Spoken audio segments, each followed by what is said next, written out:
नमस्कार दोस्तों, कैसे हैं आप सभी। आज हम बात करेंगे चिकित्सा स्थलों में ऑक्यूपेशनल हेल्थ हजार्ड के बारे में। ऑक्यूपेशनल हेल्थ हजार्ड एक ऐसी चीज है जो बहुत महत्वपूर्ण है, लेकिन बहुत कम इसके बारे में बात की जाती है। स्वास्थ्य सेवाओं के क्षेत्र में काम करना बहुत ही महत्वपूर्ण और जिम्मेदारी भरा काम है, जो कि समाज के लिए बहुत ज्यादा महत्वपूर्ण है। लेकिन हमारे कार्यकर्ताओं को ऑक्यूपेशनल हेल्थ हजार्ड्स के विषय में जानकारी बहुत कम होती है। ऑक्यूपेशनल हेल्थ हजार्ड्स प्रशिक्षण का मुख्य उद्देश्य हमारे कर्मचारियों को चिकित्सा स्थलों में संभावित जोखिमों के खतरों के बारे में जागरूक करना, ताकि वो उनको पहचान सकें, उनसे बच सकें।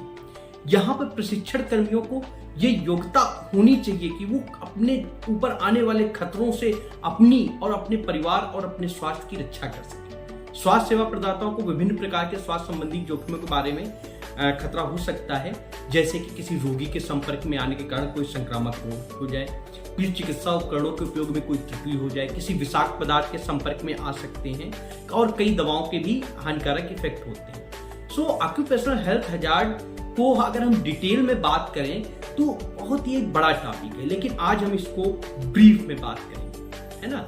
तो जैसे कि उचित प्रतिबंधों का पालन करना, संक्रामक रोगों से बचाव करना, आग और विषाक्त पदार्थों से सुरक्षा के बारे में जानकारी। तो पहला हमारा जो टॉपिक है biological hazards. Healthcare workers are often exposed to biological health hazards such as viruses, bacteria, fungi, and other pathogens. These hazards can be transmitted through direct contact with patients, contaminated surface, body fluid, or airborne particles. Examples include the exposure to the bloodborne pathogens like HIV, hepatitis B and C, and airborne disease like tuberculosis. So, ये जो health hazard है, biological health hazard, ये सबसे ज्यादा होता है hospitals में, क्योंकि तरह तरह के बैक्टीरिया आ रहे, तरह तरह की चीजें आ रही जो कि हमें नुकसान पहुंचा सकती हैं। तो जैसे HIV, HBsAg, SCV, ये एक ऐसी बीमारियां हैं जो अभी तक थोड़ा लाइलाज है ना। इनको अगर किसी व्यक्ति को हो जाता है तो काफी ज्यादा उसको समस्याएं, सोशल एंड अदर चैलेंजेस उसको सामना करना पड़ सकता है। सेकेंड है हमारा केमिकल हजार्ड।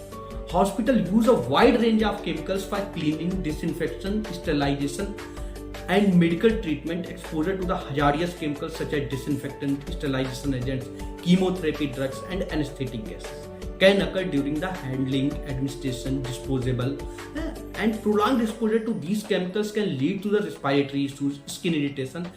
जैसे कई सारी गैसेस हैं हमारे पास, उन गैसेस में समस्या ये होती है कि ये गैसेस जो होती हैं वो हमारे रेस्पिरेटरी सिस्टम में जाती हैं और उसको नुकसान पहुंचाती हैं। जैसे कि अपनी नाइट्रस ऑक्साइड हो गई, कई सारी ऑक्सीजन है, ड्राई ऑक्सीजन है, ये भी नुकसान पहुंचाती है। तो ये सारी चीजें हैं, ये हमारे जो केमिकल पूरा सिस्टम है उसको दिक्कत पहुंचा सकती है। ऐसे ही अदर D256 है, क्लोरहेक्सिडीन है, हाइपोक्लोराइड सोल्यूशन है, ये कहीं आंख, नाक, कान में चला जाता है, स्किन पे चला जाता है, तो बहुत इरिटेशन काज करता है। इसलिए इन सभी चीजों को बहुत ज्यादा ध्यान रखना चाहिए, कैसे हमको यूज करना है। केमिकल हजार्ड से बचने के लिए एक बहुत बड़ी चीज है MSDS, material safety and data sheet. जब भी आपके पास कोई भी इक्विपमेंट आएगा या केमिकल आएगा तो उस केमिकल के साथ में, इक्विपमेंट होगा तो मैनुअल आएगा, केमिकल होगा तो उसके साथ में एक लीफलेट आएगा जिसमें पूरा MSDS यानी मटेरियल सेफ्टी डाटा शीट, उसमें क्या मटेरियल है, कैसे उससे हम सुरक्षा कर सकते हैं, क्या क्या चीजें हो सकती हैं, ये सारी की सारी चीजों के बारे में उसमें लिखा होगा। अगर स्किन पे लग जाएगा तो हमें क्या करना है, आंख में चला जाएगा तो हमको क्या करना है, सब कुछ उसमें लिखा है। इसलिए जब कभी भी हम ऐसे हजार्डियस केमिकल्स को रखें तो हम साथ में ये MSDS शीट जरूर रखें, ये बहुत जरूरी है। नेक्स्ट आइए बात करते हैं फिजिकल हजार्ड्स के बारे में।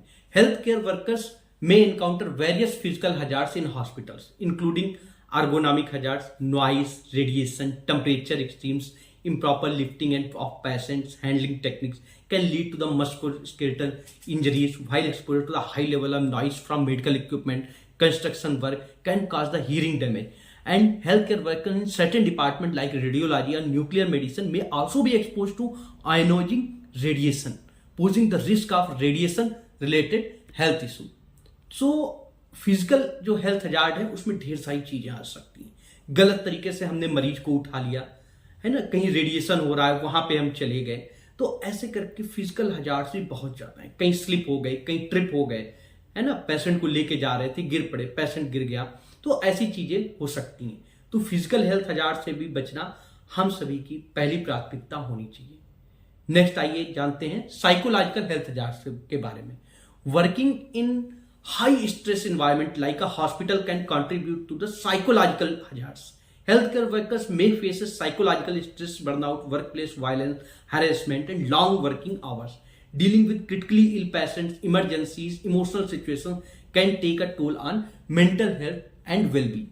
यानी कि जो साइकोलॉजिकल हेल्थ हजार्ड्स है, जो हमारे मेंटल स्टेटस से बिलोंग करता है, जैसे कि बहुत ज्यादा ही एक्सट्रीम प्रेशर, कोई पेशेंट सही नहीं हो रहा है या उसके पेशेंट के अटेंडेंट आर्गुमेटिव हैं, खुद पेशेंट आर्गुमेंट कर रहा है, ढेर सारी चीजें हो जाते हैं। हमारे सीनियर्स का प्रेशर, हमारे जूनियर्स के द्वारा काम न किया जाने से ढेर सारी चीजें होती हैं जो कि साइकोलॉजिकल रूप से हमें बीमार बना सकती हैं। तो इन स्ट्रेस को दूर करना ये भी हमारे ऑक्यूपेशनल हेल्थ हजार्ड्स के अंतर्गत आता है और इनको अच्छे से डील करना ये भी बहुत आवश्यक है।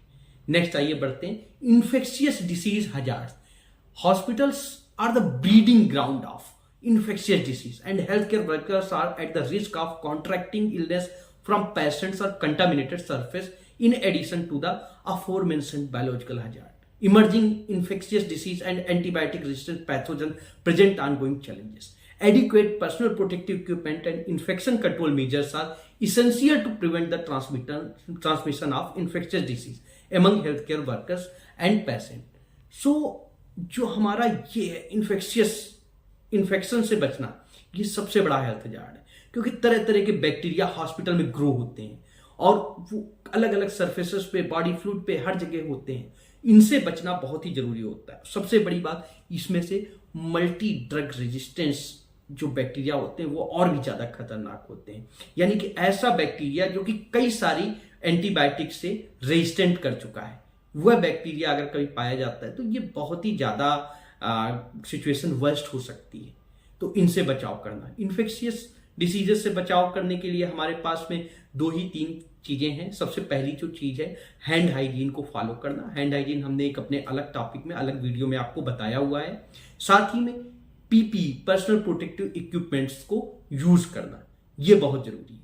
लास्ट में आइए हम जानते हैं शार्प इंजरीज के बारे में। Health care workers are at the risk of needlestick and sharp injuries which can occur during procedures such as injections, blood drawn, or when handling contaminated sharp weight. These injuries can lead to the exposure to the blood-borne pathogens and other infectious agents, posing serious health risk. So, जो ये हमारा है sharps, needles हैं, sharps हैं, glass के कुछ cut हैं, other बहुत सारी स्कैल्पल्स हैं, ये सारी चीजें लग सकती हैं हमको कहीं ना कहीं जल्दबाजी में या बहुत सी ऐसी चीजों में हम इसको कर सकते हैं। तो जैसे कि आपको पता ही होगा कि निडल्स को नो कट पॉलिसी के तहत अब सीधे पीपीसी जार्स में डाला जाता है। तो इसका अगर हम करेंगे तो जो निडल में नो रिकैपिंग पॉलिसी उसको हम फॉलो करेंगे तो इससे हम बच सकते हैं। लास्ट है fire and electrical hazards. Hospital contain various electrical equipment and machinery and the risk of fire and electrical hazard exists. So malfunctioning of equipment, overload of electronic circuits, improper use of electronic device can lead to the fire, electrical shocks and other accidents. So this is the main electrical, बिजली का झटका लग गया, कहीं कोई तार कटा हुआ है, बायोमेडिकल इंजीनियर्स को ये सारी चीजें देखनी चाहिए कि हमारे जो भी इक्विपमेंट्स हैं वो सही हो, सेफ एंड साउंड हो और कोई भी ऐसा चीजें उसमें ना आए, उनकी प्रॉपर अर्थिंग हो, 3 फेज पे चल रहे हो, ये सारी चीजें देखनी चाहिए। नेक्स्ट आते हैं radiation hazard. Health care workers in certain departments such as radiology, nuclear medicine and interventional procedure may be expose to ionising radiation. Without proper protection and safety measures, exposure to radiation can lead to the radiation sickness, tissue damage, and an increased risk of cancer. Radiation जैसे x ray machine, ज्यादा आप radiation ले रहे हैं, CT scan machine है, या कहीं आपका जैसे कैंसर के बचने के लिए रेडिएशन थेरेपी ली जाती है, उसका कहीं आपको एक्सपोजर हो जाता है तो ये आपको नुकसान पहुंचा सकता है। इसके लिए टीएलडी बैच आते हैं जो कि आपको बताएंगे आपने अभी तक कुल कितना एक्सपोजर ले लिया है।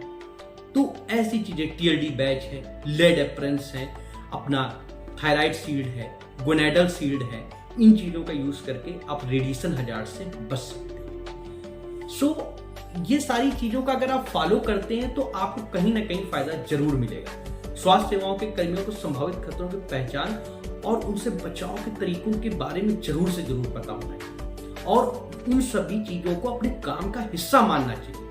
इससे आपकी सुरक्षा बढ़ती है और आप अपनी हेल्थ को अच्छे तरीके से संभाल सकते हैं। सो अगर आपको डिटेल में ट्रेनिंग लेनी है इसके बारे में तो आज ही संपर्क करें अम्ब्रेला टीम से और अपने हॉस्पिटल में एक डिटेल्स में इसका लेक्चर आप पा सकते हैं। Thank you very much.